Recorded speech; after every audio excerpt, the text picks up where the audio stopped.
Bonjour à toi et bienvenue sur notre podcast The Victorious Woman. La femme victorieuse est un média en ligne en français, en anglais et en portugais brésilien pour les enfants de Dieu et en particulier les femmes de Dieu. N'hésite pas à visiter notre site lafemmevictorieuse.com pour accéder à nos prières et au blog pour les femmes de Dieu. Allez, tout de suite, notre épisode du jour. Bonjour à toi et bienvenue sur notre podcast The Victorious Woman. Mon prénom c'est Jessie et je suis la fondatrice de LFV, la femme victorieuse. Ça fait un petit moment que je n'ai pas enregistré d'épisode spécialement pour ce podcast. Ce matin, j'ai enregistré une vidéo sur la solitude pour TikTok et j'avais à cœur en fait d'en parler aujourd'hui avec toi. La solitude, c'est le mal en fait de ce siècle. Beaucoup de personnes se sentent seules, de plus en plus seules.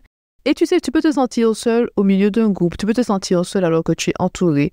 Parce que ce dont tu as besoin, c'est quelqu'un qui te connaisse réellement. C'est quelqu'un qui te comprenne sans que tu dises un mot. Tu vois, c'est quelqu'un qui peut voir que tu te sens mal juste au son de ta voix. Les autres personnes ne vont pas voir, mais cette personne qui te connaît vraiment va te dire « Mais qu'est-ce qu'il y a? Qu'est-ce qui se passe? Ça se voit que tu te sens pas bien. Parle-moi. » Et c'est ce que nous avons besoin dans notre vie. Une personne, juste une personne qui nous connaît vraiment. Une personne qui comprend en fait nos sentiments. Une personne qui parle le même langage que nous. Oui, une personne qui parle le même langage que nous. Je vais te raconter quelque chose entre nous. Ça fait un petit moment que je change de ville, de pays. Depuis la fin du mois de novembre 2023, je change de pays. Et donc, j'ai rencontré du monde et tout. Et j'ai rencontré quelqu'un que je connaissais comme ça. Je lui parlais. Après lui avoir parlé tout ça, je me suis rendu compte qu'on n'a pas le même langage en fait. Nous n'avons pas le même langage. Parce que à chaque fois, je devais m'expliquer pour certaines choses ou à chaque fois que je disais ça, elle entendait autre chose. Et je me suis dit, à mon âge, j'ai 36 ans, j'ai pas la force de m'expliquer, j'ai pas la force de me justifier, point oui, point non. C'est-à-dire que je peux m'expliquer parce que tu me dis, bon, tu n'as pas compris ce que je dis, il n'y a pas de souci. Mais si dès le départ, je vois qu'on ne parle pas le même langage, j'ai dit, je n'ai pas cette force-là, je n'ai pas cette énergie-là pour pouvoir en fait m'expliquer. À chaque fois que je dis une phrase, cette personne-là entend autre chose. J'ai dit, on ne parle pas le même langage. Ça veut dire que nous pouvons employer les mêmes mots, mais les mêmes mots n'ont pas la même signification pour moi et pour elle. Et je me suis dit, à cet âge-là, je ne peux pas. Et je me suis dit, merci Seigneur aussi, que j'ai des personnes dans ma vie que je connais depuis 1500 ans qui comprennent mon langage. Je n'ai pas besoin de parler trop, ils vont comprendre. Au son de ma voix, ils vont savoir que je ne vais pas bien. Ils vont me regarder, ils vont dire, Jessie, c'est quoi le problème? La majorité des gens ne vont pas voir que je ne vais pas bien, mais ces personnes-là me connaissent, elles vont se dire, voilà, elle ne va pas bien. Et c'est ce que tu as besoin dans ta vie. Tu as besoin de personnes qui te connaissent vraiment. Parce que tu peux être entouré de beaucoup de personnes, mais quand les personnes ne te connaissent pas, et puis il y a des personnes qui te font mal comme ça, elles disent des choses, elles n'ont pas de filtre, elles te blessent avec leurs mots, elles te blessent avec leur attitude. Ça fait mal. Et nous les enfants de Dieu, tu sais, ça m'est déjà arrivé ça. Il y a une personne dernièrement, elle m'a dit des choses, ça m'a blessée. Tu ne sais pas à quel point ça m'a blessée, mais je ne pouvais pas répondre comme j'aurais répondu il y a 10 ans. Parce que la paix de l'Esprit Saint était sur moi puissamment. C'est-à-dire que oui. Et je ne lui ai pas dit ça parce que je me suis dit que ça ne sert à rien. Elle ne va rien comprendre du tout. Et ce n'est pas dans le sens qu'elle n'est pas intelligente. C'est juste que parfois les gens sont... Comment dire ça? Comment je dis ça encore dans les vidéos? Les gens sont... sont pas manipulés. Attends, manipulés par l'ennemi. Ce n'est pas la manipulation. Est-ce que c'est activé par l'ennemi? Est-ce que c'est activé? Mais comme si l'ennemi influence les gens autour de toi pour te blesser, tu comprends? Et en fait, ce qui se passe, c'est que l'ennemi va activer. Moi, je dis activer cette personne-là, ok? Donc, la personne commence à parler. Elle ne sait même pas de quoi elle parle vraiment. Elle parlait pas, ça te blesse. Elle ne sait pas dans quelle saison tu es dans ta vie. Si toi, tu réponds mal, en fait, tu vois, tu ne veux pas répondre pour détruire la personne, tu vois. Donc, je n'ai pas répondu, c'est pour ne pas lui faire du mal. Mais alors, cette personne-là m'a fait du mal, tu vois. Et je suis allée au pied de Dieu par rapport à ça. Je suis allée au pied de Dieu, j'ai dit, cette personne-là m'a fait du mal. J'ai dit, c'est pas que je ne sais pas répondre, hein. Parce que j'ai dit que si je réponds, je vais briser cette personne-là. Je vais la détruire avec mes mots. Tu sais que la mort et la vie sont au pouvoir de la langue. C'est écrit dans Proverbe. Est-ce que c'est Proverbe 19, 21? Je ne me rappelle plus. Mais c'est écrit dans Proverbe. Ça veut dire que tu peux détruire quelqu'un avec tes mots. Et je sais très bien que quand tu sais, tu réponds avec les émotions et tout, tu peux détruire quelqu'un, tu vois. Et ce qui se passe quand tu marches avec Dieu, Dieu va t'apaiser. L'Esprit Saint sera puissamment sur toi que tu ne vas pas répondre à la personne, même si cette personne t'a fait mal. Et il y a aussi ça.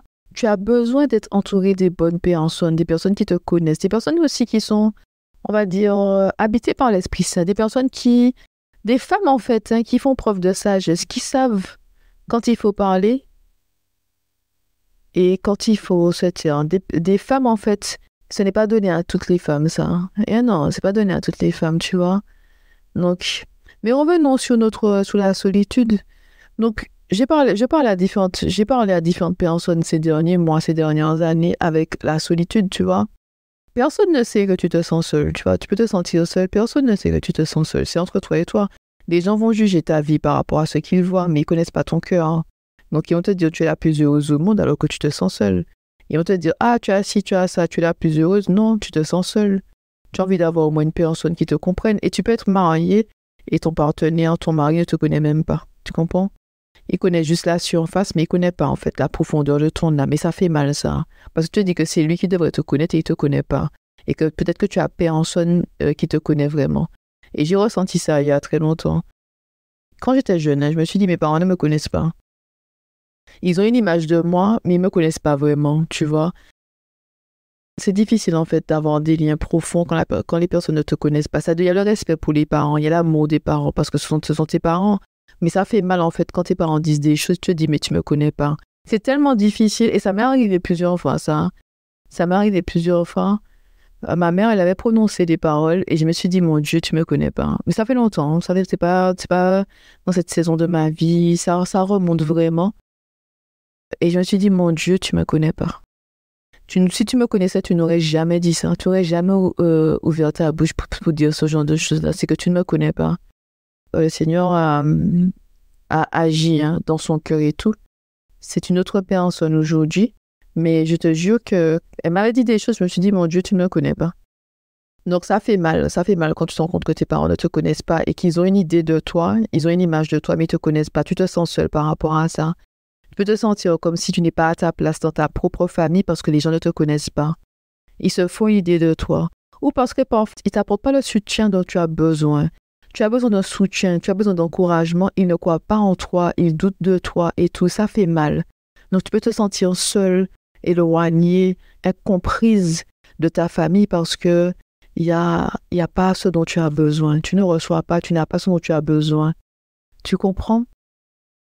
À partir de certain âge, parlons franchement, à partir de 40-50 ans, c'est plus difficile de se faire des amis. Pourquoi? Parce que quand nous étions au collège-lycée, nous étions forcés de rester avec des camarades de classe et tout. C'est-à-dire que même si tu n'aimes pas la personne, on est tous dans la même classe et tout, tu as forcément aimé quelques personnes, tu vas forcément rester avec un petit groupe et tout, tu vois. Donc, tu auras des amis.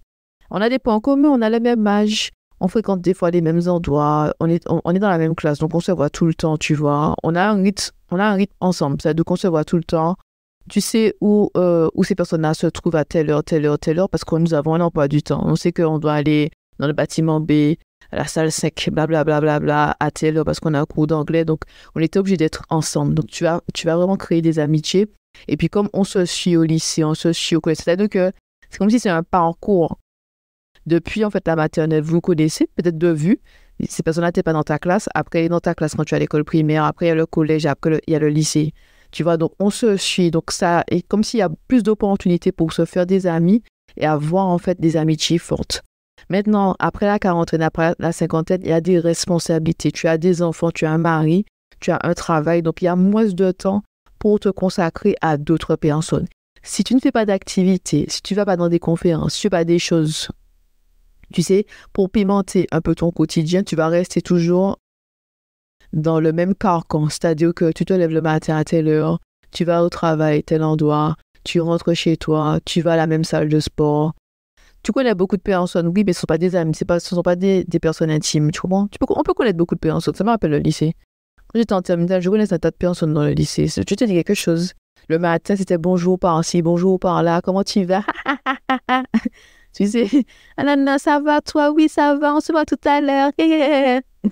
Tu vois? Les personnes populaires au lycée, ah non, non, non, non, tu vois? Mais après ça, dans la vie active et tout, après ça change, tu vois? Et puis ça dépend aussi des saisons de ta vie. Il y a des amis, on s'éloigne avec ces personnes-là. Le temps passe, on voit qu'on n'a rien en commun. C'était le lycée qui nous réunissait. Après le lycée, il n'y a plus rien entre nous, tu comprends? Donc moi, je t'invite vraiment à prier. Il y a des prières sur le site de la Femme Victorieuse pour avoir des amitiés bénies par un Dieu, mais aussi à penser à ta situation actuelle. Et tu sais, si aujourd'hui, tu as 40-50 ans, tu te sens seul, ne crois pas que ça va s'améliorer avec le temps. Il faut que tu rencontres du monde. Servir à l'église, servir dans une association, aider d'autres personnes, faire des voyages en groupe, aller dans des conférences et tout. Il faut que tu sortes de ta routine et il faut que tu pries pour que Dieu envoie les bonnes personnes. Parce que tu n'as pas besoin de personnes quelconques. Tu as besoin des bonnes personnes pour toi, des personnes qui ont été choisies par Dieu. Ça n'a pas de prix d'avoir des amis, ça n'a pas de prix. J'ai un ami que je connais depuis le collège, depuis la 4e, on se connaît. Et regarde, depuis la 4e, on se connaît. On a tous les deux 36 ans aujourd'hui. L'amitié est forte.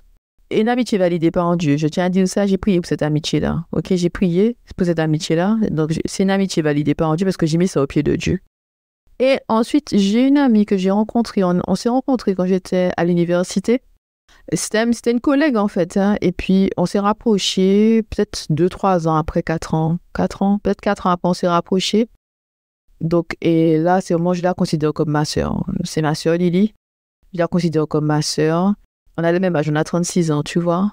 Quand je l'ai rencontrée, je devais avoir peut-être 20 ans. J'ai 36 ans. Tu as vu le nombre de temps? J'insiste avec toi, une amitié se fortifie avec le temps. C'est comme n'importe quelle relation. Même la relation avec Dieu, ta relation se fortifie avec le temps. Parce qu'il y a des choses qui doivent se mettre en place. La confiance. Il y a la connaissance de l'un et de l'autre. Il y a la confiance aussi. Il y a des moments difficiles que vous allez traverser ensemble. Je te rappelle que dans la Bible, dans Proverbe, je ne sais pas quel Proverbe, c'est écrit que un frère est né de l'adversité. Ma sœur Lily, on est tellement proches parce qu'on a traversé beaucoup de difficultés ensemble. Elle connaît beaucoup de facettes de ma personnalité et on se complète beaucoup en fait dans notre relation. On se complète, on se comprend. Donc quand je parlais à cette personne-là qui me comprenait pas, je disais A, elle disait B. Quelque chose, c'est que quand elle est revenue vers moi, elle m'a dit, si tu as dit, j'ai jamais dit ça. C'est pas ce que j'ai dit. Hors contexte, c'est pas ce que j'ai dit, tu comprends? Et je me suis dit, non, là, je t'ai vraiment désolée, mais non, je suis désolée, mais non, j'ai plus l'énergie pour m'investir comme ça dans des relations. Décider dès le départ, ça n'accroche pas, je vais pas forcer les choses. Je suis désolée, je force pas, moi. C'est soit c'est validé par Dieu et que je sens que, voilà, les choses se mettent en place. Si dès le départ, ça n'accroche pas, je ne force pas. Je n'ai pas d'énergie pour ça. À 36 ans, je suis désolée, je n'ai pas d'énergie pour ça. J'ai prié. Je rappelle que j'ai prié parce que ne crois pas que j'ai pris des décisions basées sur un ressenti. J'ai prié, je demandais à Dieu qu'est-ce qu'il en pense. Et puis, mais oui, même pour les amis, il faut demander à Dieu. C'est pas n'importe qui doit avoir accès à toi quand même, ok? C'est pas n'importe qui. C'est écrit dans la Bible que nous devons être vigilants parce que l'ennemi rôde comme un rugissant, cherchant quelqu'un à dévorer. Donc, il va passer par des personnes qui sont à côté de toi. C'est pour ça que tu ne peux pas être accessible comme ça. Oui, je parle à tout le monde, mais tout le monde n'a pas accès à ma vie. Oui, je peux parler à tout le monde, mais tout le monde n'a pas accès à ma vie. Je peux dire bonjour, oui, comment ça va et tout, mais ce n'est pas que cette personne-là a accès à ma vie. C'est parce que je te parle que tu as accès à ma vie. OK? Il faut faire la différence. Donc, voilà. Donc, ce que je tenais à partager avec toi, je m'arrête là parce que c'est déjà pour moi assez long. Mais dites sur ça, mets tout ça au pied de Dieu. Je te dis, hein, les prières sont sur le site de la Femme Victorieuse, ok? Bonnes vacances à toi et je te dis à très bientôt. Allez, bye bye! Pour aller plus loin, tu peux t'inscrire à nos sessions de formation L'identité et la puissance de la femme selon Dieu ou encore nos séminaires sur la confiance en soi et sur la peur. Pour t'inscrire, tu as juste qu'à cliquer sur un des liens qui se trouve dans le descriptif. Merci d'être resté avec nous jusqu'à la fin et à très bientôt!